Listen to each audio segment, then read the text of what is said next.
میں یہی چاہ رہا تھا کہ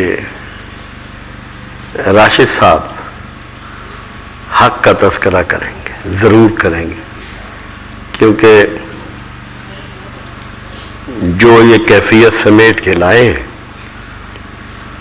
اور جس سے ان کے شب و روز وہاں گزرے ہیں، کیونکہ میری کم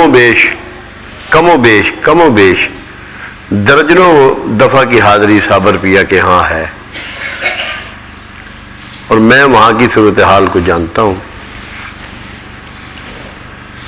پاکستان، ہندوستان میں اولیاء عظام کے ان گنت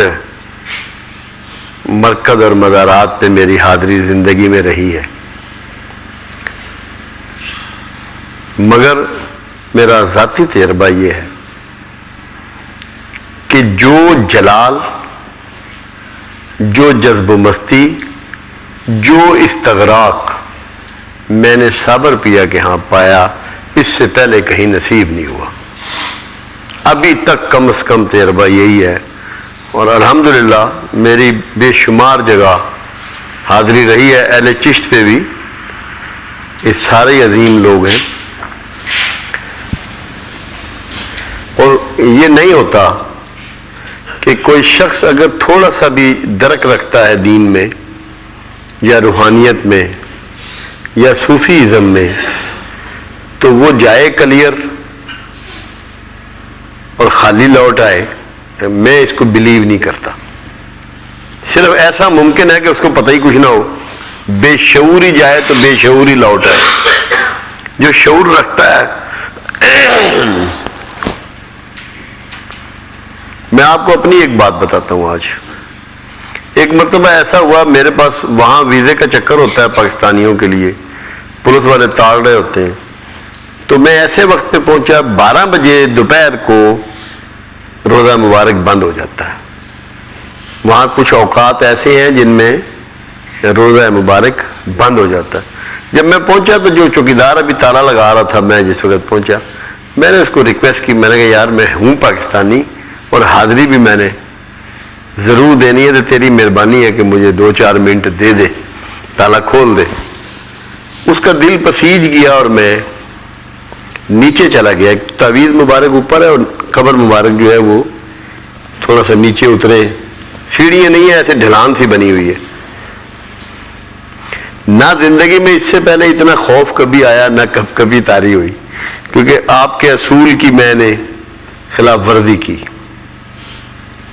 کہ مجھے ایسا لگ رہا تھا کہ نہ صرف میں اور یہ تمام بلڈنگ اور قبر مبارک میں ایک شدید زلزلہ آ گیا، اور ایسے ہر چیز جو ہے نا وہ ہل رہی تھی۔ میں نے معافی طلب کی اور بورن بھاگ کے باہر آیا، ورنہ کبھی اس سے پہلے اس طرح کی چیز فیس نہیں کرنی پڑی۔ اور وہاں ایک ایسا وہ مقام ہے جہاں یہ ہوا ہے کہ جو آپ کو اپنا آپ دکھاتے ہیں۔ جب میں نے ان کو درود شریف کے لیے کہا تو مجھے اچھی طرح معلوم ہے 250 سال بعد آپ کی قبر مبارک ظاہر ہوئی ہے۔ 250 سال بعد کسی کی جرت نہیں تھی کہ اس علاقے سے بھی گزر جائے، آپ کے پردہ کرنے کے باوجود۔ تو یہ پھر جسارت کی عبدالقدوس گنگوہی رحمت اللہ علیہ نے کہ میں قبر تلاش کروں گا اور اس کا نشان ڈھونڈوں گا۔ تو انہوں نے اس کے لیے کیا کیا؟ گنگو جو ہے یہ سہارنپور سے کوئی 9 سے 15 کلومیٹر کے فاصلے پر ہے، اس کے بعد سہارنپور ہے، پھر رڑکی ہے، اور رڑکی کے بعد پھر کلیئر ہے۔ اچھا خاصا تقریباً 50 کلومیٹر کا آپ یہ سمجھ لیں کہ ایریا بنتا ہے۔ تو عبدالقدوس گنگوہی علیہ رحمہ نے ہر قدم کے بعد 2 نفل پڑھے ہیں، اور صرف درود شریف پڑھتے ہوئے آپ اندازہ لگا لیں کہ وہ 50 کلومیٹر کا ایریا کس طرح انہوں نے طے کیا ہوگا۔ تب ان کی یہ پوزیشن ہوئی ہے کہ وہ یہ جرت کر سکیں کہ آپ کی قبر کی جستجو کر لیں، جس کی نشاندہی خود صابر پیا نے پھر کی۔ ورنہ کوئی شخص قبر کے پاس بھی نہیں جا سکا. یہ عالم جلالیت کا تھا اور تمام بزرگوں کا یہ اتفاق تھا کہ علی احمد جو ہے یہ قہر خداوندی کا ایک روپ ہے.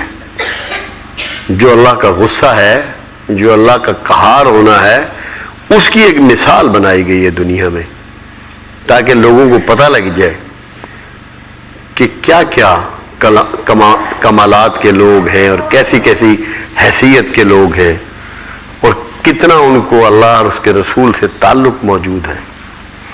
مگر جو سب سے بنیادی بات ہے جس نعرے کی راشد صاحب نے تذکرہ کیا ہے، یہ اصل بنیاد یہ ہے. رسول اللہ صلی اللہ علیہ وسلم جب بتوں کو گرا رہے تھے تو زبان پہ کلمہ کیا تھا کہ حق آ گیا اور باطل مٹ گیا، اور باطل ہے ہی مٹنے کے لیے. اللہ تو پہلے بھی موجود تھا، وہاں حق سے مراد رسول اللہ تھا. حق سے مراد رسول اللہ صلی اللہ علیہ وسلم سے. اور معین الدین چشتی اجمیری سے لے کر رحمت اللہ علیہ سے جن کا اہل چشت سے تعلق ہے، جن کا اس روحانی مرکز سے تعلق ہے، ان کا اصل نعرہ آج بھی حق ہی ہے. اس کے بغیر ان کا کوئی نعرہ نہیں ہے. جو میرے ساتھ